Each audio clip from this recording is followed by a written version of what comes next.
और जैसा कि 11 दिसंबर के दिन चलो चार मीनार बोल के जो रैली है, उस रैली में कोई सियासी तौर से उसे देखा नहीं जा रहा है। सिर्फ एक नॉर्मली तरीके से आवाम की आवाज़ उठाने के लिए आप काम कर रही हैं। जी, हम आवाम को याद दिलाना चाह रहे हैं कि आपके साथ जो झूठे वादे किए थे वो वादे याद। क्या रहेंगे? हमारी demands 12% reservation, Waqf board, judiciary, KG to PG, SEZ minorities के लिए, और क्या कहते हैं, अजमेर शरीफ का रुबात है, इंटरनेशनल सेंटर है, हज हाउस है, जितने भी वादे KCR जी करे थे माइनॉरिटीज़ के लिए, मुसलमान के लिए, दलित्स के लिए, हर एक के लिए। भाई कांग्रेस पार्टी किसी एक के लिए नहीं है, कांग्रेस पार्टी सेक्युलर पार्टी है, हर किसी के लिए, SC ST BC माइनॉरिटी, हर किसी के लिए।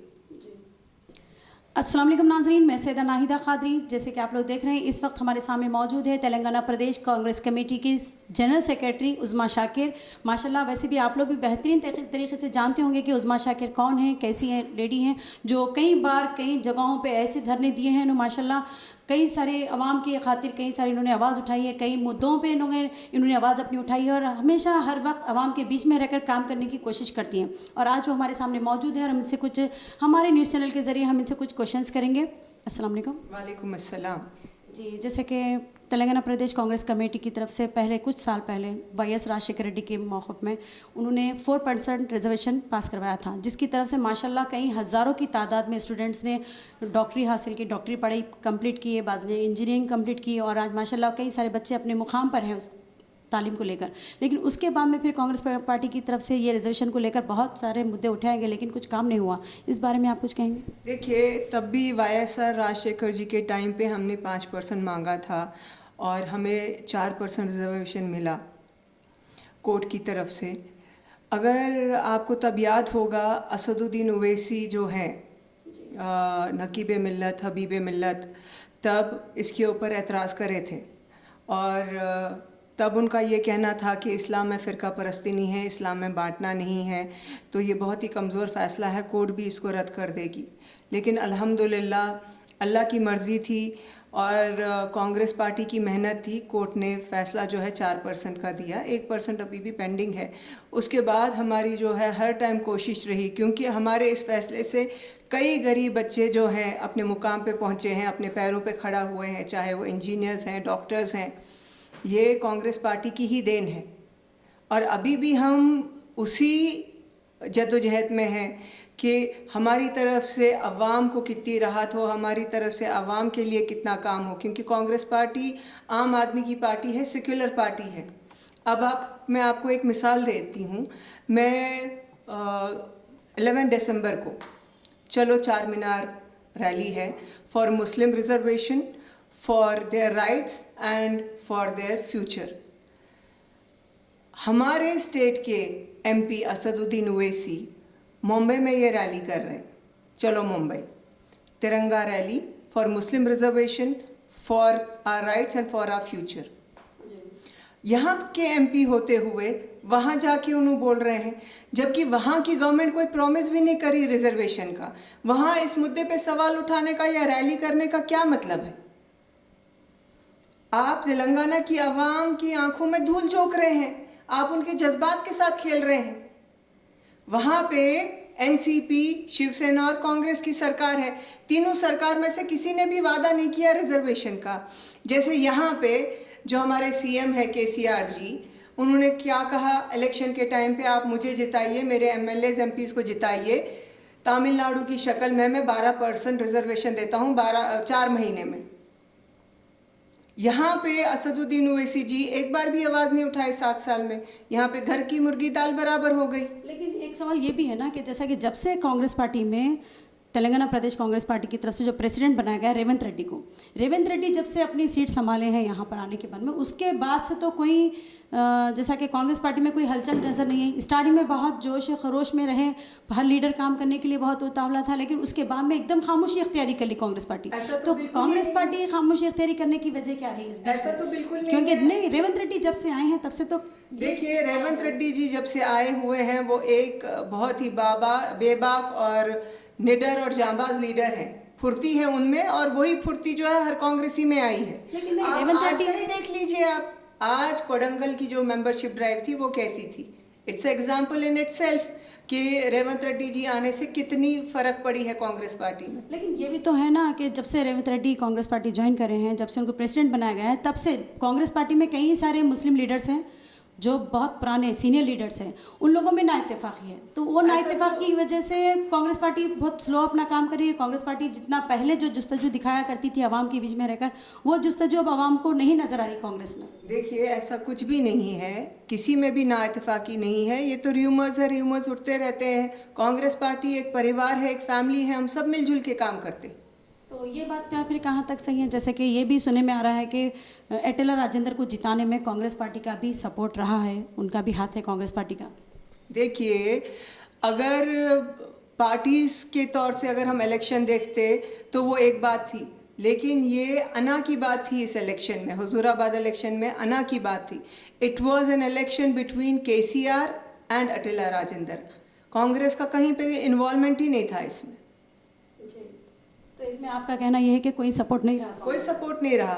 अगर पार्टी का होता था तो कांग्रेस पार्टी ही जीतती थी। ये इन दोनों की अना की बात थी। They spend lot of money, both the party spend lot of money. और नेक्स्ट क्वेश्चन ये है मेरा कि जैसे कि परसों सैटरडे के दिन 11 दिसंबर के दिन एक बहुत बड़े पैमाने पे आप चलो चार मीनार रैली का इक़दाम किया गया है। तो इस रैली में बोलने का मतलब है कि आपको ये यकीन है कि वाकई में कांग्रेस पार्टी जब ये रैली निकालेगी तो क्या ये रिजर्वेशन पास होगा या नहीं? फिर ये भी एक सियासी तौर पर एक सियासी सोच के ताल्लुक़ को रखते हुए रैली निकाली जा रही है, सिर्फ सियासी सोच के लिए रैली निकाली जा रही है? सियासी सोच के लिए नहीं है। मैं तेलंगाना की आवाम को बताना चाह रही हूँ कि उनके साथ कैसा खिलवाड़ किया जा रहा है, उनके सेंटिमेंट्स के साथ कैसा खेला जा रहा है, उनके साथ झूठे वादे कैसे किए जा रहे हैं। मेरी तेलंगाना की आवाम से, हैदराबाद की आवाम से जो है अपने कायद को बदलिए, क्योंकि आपका जो कायद है वो अब बाहर के स्टेट्स में फिरने में मसरूफ़ है। अब उनको बाहर के स्टेट्स की चिंता लगी हुई है, तो हैदराबाद को तो बिल्कुल ही भूल गए हैं अब उन्होंने। लेकिन नहीं, इसमें तो कहीं ना कहीं टीआरएस पार्टी भी को सुरवार होनी चाहिए आपकी नज़र में। जैसा कि आप बार बार कहती हैं कि बैरिस्टर असदुद्दीन अवैसी जिस तरीके से अपना काम बाहर जाकर करें, तो लेकिन कांग्रेस पार्टी की हटते हुए तेलंगाना में, एक मिनट, तेलंगाना में टीआरएस पार्टी की हुकूमत को माना जाता है। तो तेलंगाना में तो टीआरएस पार्टी के हिसाब से अगर आप जानेंगी, अगर उनके हिसाब से अगर हम देखेंगे तो टीआरएस पार्टी के हिसाब से अगर आप कुछ बोलना चाहेंगी, जैसा कि केसीआर के हद तक अगर आप कुछ अगर इस बात पे ऑप्शन करेंगे तो केसीआर की हद तक मैं बोलूँगी। उनके साथ अलायंस में कौन है? जी, अलायंस में उनके साथ असदुद्दीन ओवैसी है। कांग्रेस तो अलायंस में नहीं है, बीजेपी तो अलायंस में नहीं है। असदुद्दीन ओवैसी 7 साल में एक भी बार नहीं बोले केसीआर जी को, उनके झूठे वादे याद नहीं दिलाए, चाहे वो अजमेर शरीफ का रुबात का हो, चाहे वो एससीजी का हो, चाहे वो 12% का हो, चाहे वो जहांगीर पीरा के दरगाह का फंड्स का हो, चाहे वो वक्फ बोर्ड जुडिशरी का हो, एक भी वादा उन्होंने उनको याद नहीं दिलाया। लेकिन फिर भी बैरिस्टर असदुद्दीन अवैसी की जो भी क़ायद है, आवाम जितनी भी उनको मानती है, फिर भी उसके बावजूद भी अगर असदुद्दीन अवैसी कहीं ना कहीं आवाम की नज़र में गलत होते, जैसा कि अगर उन्होंने कुछ गलत कर रहे हैं, अगर आवाम को महसूस होता, तो फिर आज जैसा कि हर इलेक्शन में वो हर इलेक्शन जीतते हैं, हर इलेक्शन में वो लोग आगे बढ़कर जीतते हैं, अच्छे से अच्छे पैमाने पर जीत हासिल करते हैं, तो आवाम उनको, जब उन लोग आवाम के लिए, आप जैसा कि अब आपका कहना है कि वो अपनी इन चीज़ों पे आवाज़ नहीं उठाते, उसके बावजूद भी फिर आवाम उनको चुन रही है ना, आवाम उनको वो कर रही है, लाइक कर रही है, तो इसका भी मकसद क्या है? आवाम तो लाइक कर रही है। मीडिया रिप्रेजेंटेटिव है, आप ओल्ड सिटी में जाइए और हैदराबाद की आवाम से आप सवाल कीजिए, उनका अब क्या नज़रिया है AIMIM के तरफ, क्योंकि अब जो है, हाँ, अब जो है हैदराबाद की आवाम, तेलंगाना की आवाम बखूबी जान चुकी है कि उनके साथ कैसा खेला जा रहा है, सियासत के नाम पे कैसे मजहब की रोटियां सेकी जा रही हैं। हमने तो हर इलेक्शन में जब भी सर्वे किया है, तकरीबन आवाम हमें एक ही जवाब देती है कि हम MIM पार्टी को वोट डाल रहे हैं, हम MIM पार्टी के सपोर्ट में हैं। तो आवाम को कुछ ऐसे सहूलतें महसूस हो रही होंगी ना, तो जिसकी वजह से वो लोग MIM पार्टी को सपोर्ट महसूस हो रही है। अमन और सुकून है। उस्माननगर में 8 महीने पानी में थी सारी बिल्डिंग्स, पूरे घर 8 महीने में थे, 8 महीने पानी के अंदर थे। असदुद्दीन ओवैसी वहाँ के MLA तो उनके नहीं रहे ना। असदुद्दीन ओवैसी यूपी गए, असदुद्दीन ओवैसी बंगाल गए, लेकिन वहाँ आने के लिए उनके पास 5 मिनट नहीं थे। लेकिन वो साइड पे उनका MLA कोई नहीं रहा, उनका MLA कोई नहीं था वहाँ पर। TRS पार्टी की हुकूमत है, TRS पार्टी महेश्वरम। अलायंस में कौन है जी? अलायंस में कौन है? जब वहाँ पे एमपी इलेक्शन थे, रंजीत रेड्डी के साथ कौन आए थे? मेरे चेहरे को देख के आप इनको सपोर्ट करो, असदुद्दीन ओवैसी बोले थे या नहीं बोले थे? फिर तो वही लोग जब मुसीबत में है, वही लोग जब बेघर हो गए, तो असदुद्दीन ओवैसी कहाँ है?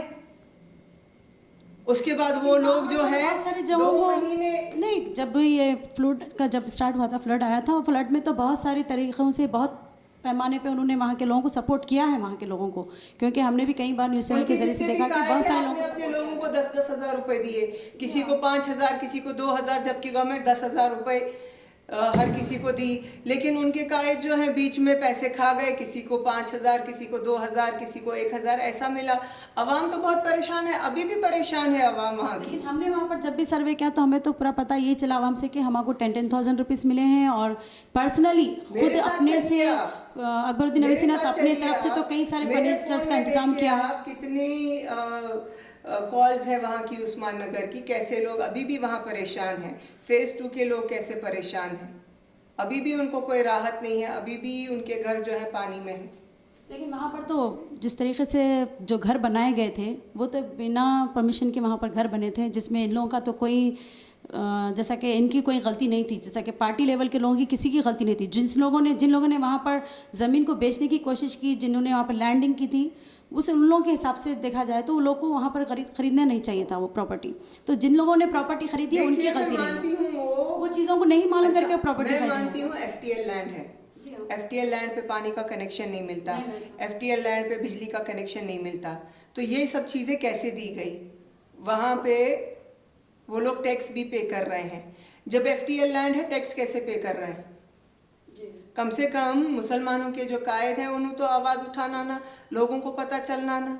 हम कितनी बार वहाँ धरना करे और बोले असद भाई आओ उस्मान नगर को बचाओ, लेकिन उनके कानों पे जूं तक नहीं रहेंगी। अब भी अगर ओल्ड सिटी में ऐसे लोग हैं जो कहते हैं हम घर में बैठते हैं और हमारे वोट डल जाते हैं, MIM का तौर तरीका ही यही है। हमारे कई ऐसे फैमिली फ्रेंड्स हैं जो कहते हैं कि हम वोट डालने नहीं जाते हैं, हमारे वोट खुद ब खुद डल जाते हैं।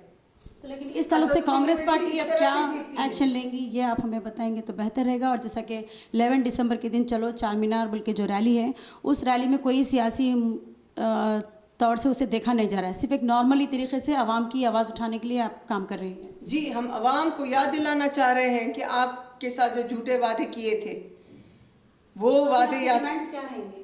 हमारी demands 12% reservation, Waqf board, judiciary, KG to PG, SEZ minorities के लिए, और क्या कहते हैं अजमेर शरीफ का रुबात है, इंटरनेशनल सेंटर है, हज हाउस है, जितने भी वादे KCRG करे थे माइनॉरिटीज़ के लिए, मुसलमान के लिए, दलित्स के लिए, हर एक के लिए। भाई कांग्रेस पार्टी किसी एक के लिए नहीं है, कांग्रेस पार्टी सेक्युलर पार्टी है, हर किसी के लिए, SC ST BC माइनॉरिटी, हर किसी के लिए। तो बस इससे ताल्लुक से आप अपील करना चाहेंगे आवाम से कि इस रैली में शामिल? हाँ, मैं आवाम से अपील करना चाहूँगी कि सब लोग ज़ोर शोर से इसमें हिस्सा लीजिए, क्योंकि ये हमारी बेहतरी के लिए है, हमारे मुस्तकबिल के लिए है और हमारे हुकूक के लिए है। शुक्रिया।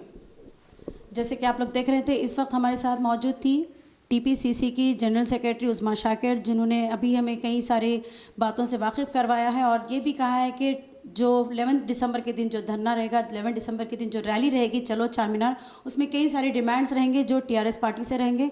तो देखते हैं 11 दिसंबर के बाद इस रैली का क्या नताइज निकलते हैं और इस रैली की वजह से किन लोगों के लिए जितने भी इनकी डिमांड्स है वो कितनी कामयाब होती हैं डिमांड्स इनकी।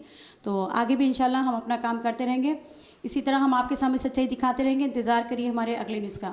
मैं सैयदा नाहिदा खादरी, NRK 24 न्यूज़ से। हमारे इस न्यूज़ चैनल को YouTube पर सब्सक्राइब करिए, फेसबुक इंस्टाग्राम पर फॉलो करें। जय हिंद।